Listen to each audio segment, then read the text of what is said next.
Welcome, Lords and Ladies fans, to another presentation of the Kenyon Sports Connection. We're here with Chris Brown, the head coach of the Lords soccer team, on the Chris Brown Show. And Coach, unfortunately, all good things have to come to an end at some point. Your unbeaten streak concluded at 6 contests after being defeated by Heidelberg 3-2 on Tuesday. Just talk about that game and what you saw happen differently as opposed to those games during the unbeaten streak. A few bad moments let us down. We played actually quite well for 29 minutes. We were leading. We were cruising in many ways. And then somewhat baffling mistake where we really literally gifted a goal to the opponent, to Heidelberg. And I think that changed the momentum of the game, fueled them, and they came on, a lot strongly after that.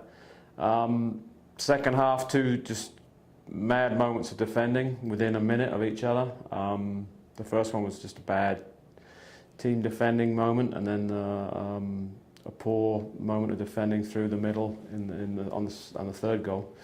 And then the remaining half an hour, we were dominant again. So it's just it's a shame, because for an hour we were clearly the better team, and obviously we could have secured a tie if the goalkeeper hadn't made a couple of very good saves. So just a disappointing way to kind of end that streak, because I don't think we really, it's a team we should have beaten.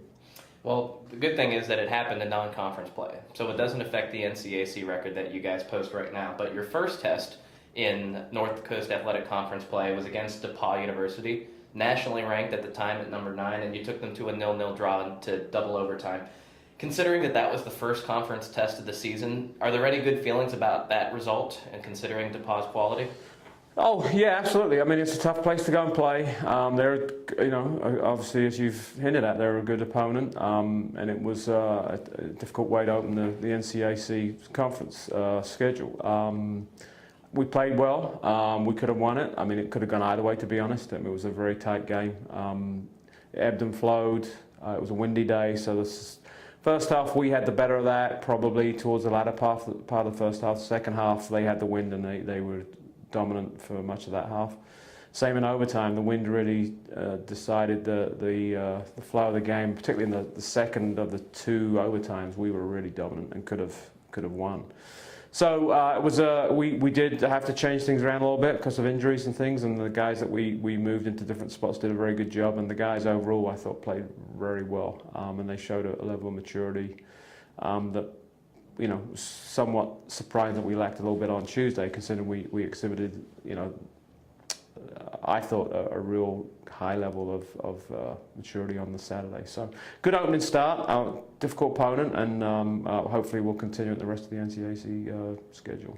Well, against DePauw there weren't any goals scored, but fast forwarding back to that match against Heidelberg, a couple guys hit the score column that we haven't had an opportunity to talk about yet. Jordan Glassman, who has had a pretty nice hot streak, and Alex Kristoff.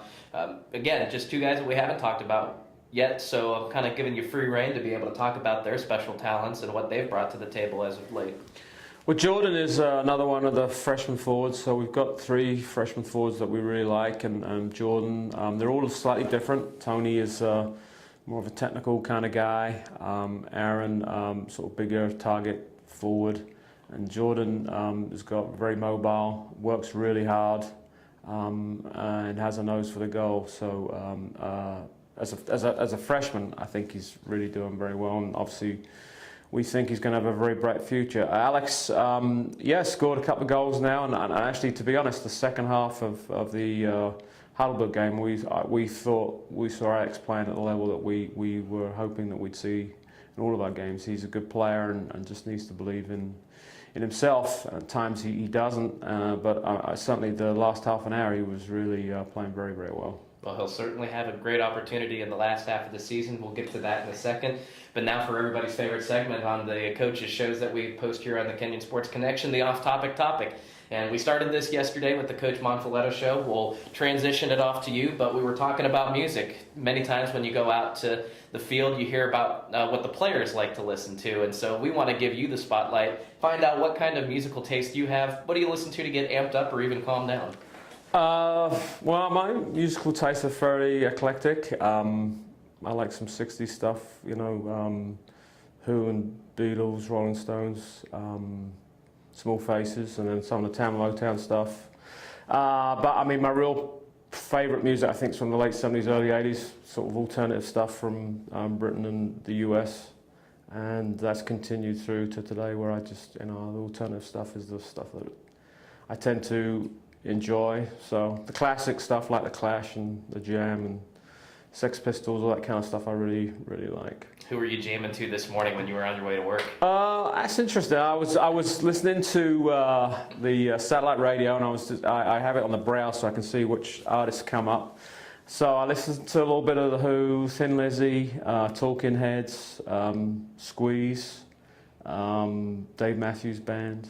Trying to think who else. There was a couple other classic alternative bands that I heard, but yeah, it was some good stuff. You've named a couple that I know about and some that I'm going to look up as soon as we get out of here. So maybe I'll expand my musical taste after hearing a few of those bands. But talking about what's coming up next, 2 big road games against Allegheny and the College of Worcester. They're kind of spaced out, so we'll take the first one for what it's worth. Against Allegheny, how important is this for the young guys?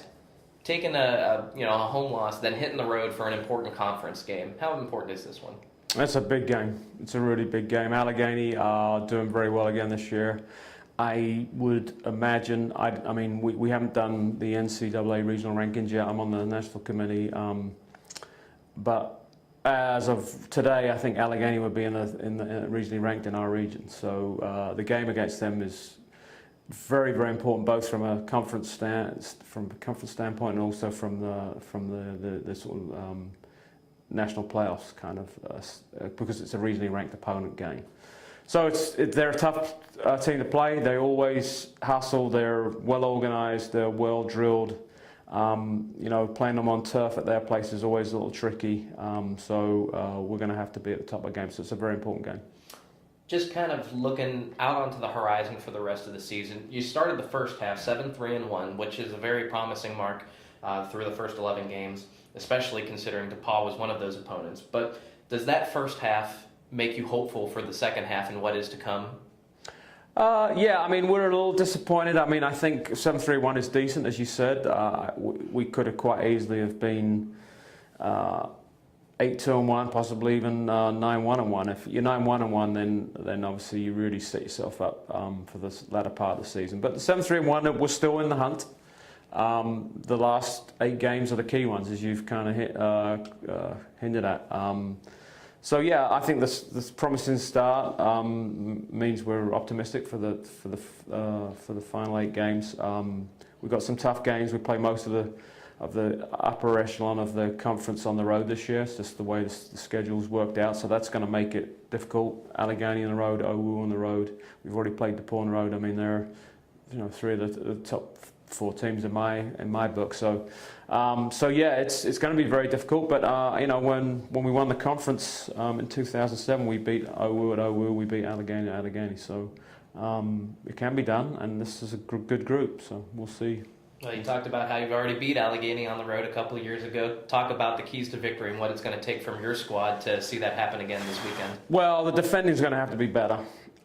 We can't make the same. The third goal against Heidelberg was schoolboy errors, and the second goal was just a bad team defensive goal to concede. So the defending has to be better. We have to guard against them playing on the counter against us. We may well have more of the ball than they will, but they're good off the counter, and you can obviously on turf you can really counter very quickly. So it's critical for us that we finish our attacks, is the phrase that we use, which means every time we have the ball and we move it down the field to the final third, so 35 yards in. We need to get something out of that. So we call that end product. So we need to get a shot, a pass in behind, a cross in behind, or some kind of dribbling action that turns defenders around and makes, even if we lose the ball, they end up facing their own goal. So if we can do that, if we can defend well and we finish our attacks well, I think those are going to be 2 of the key things for us to get a victory against Allegheny. So. Well, Lords and Ladies fans, if you're not able to make the trip out to Meadville, Pennsylvania this weekend, you can certainly come to athletics.kenyon.edu. There will be full coverage provided of this weekend's match between the Lords and the Gators. Again, that is Saturday, October 5th with a 1 p.m. kickoff. For head coach Chris Brown of your Lords soccer team, I'm Ryan Gasser with another presentation of the Chris Brown Show from the Kenyon Sports Connection. Thanks everybody for watching, and go Lords!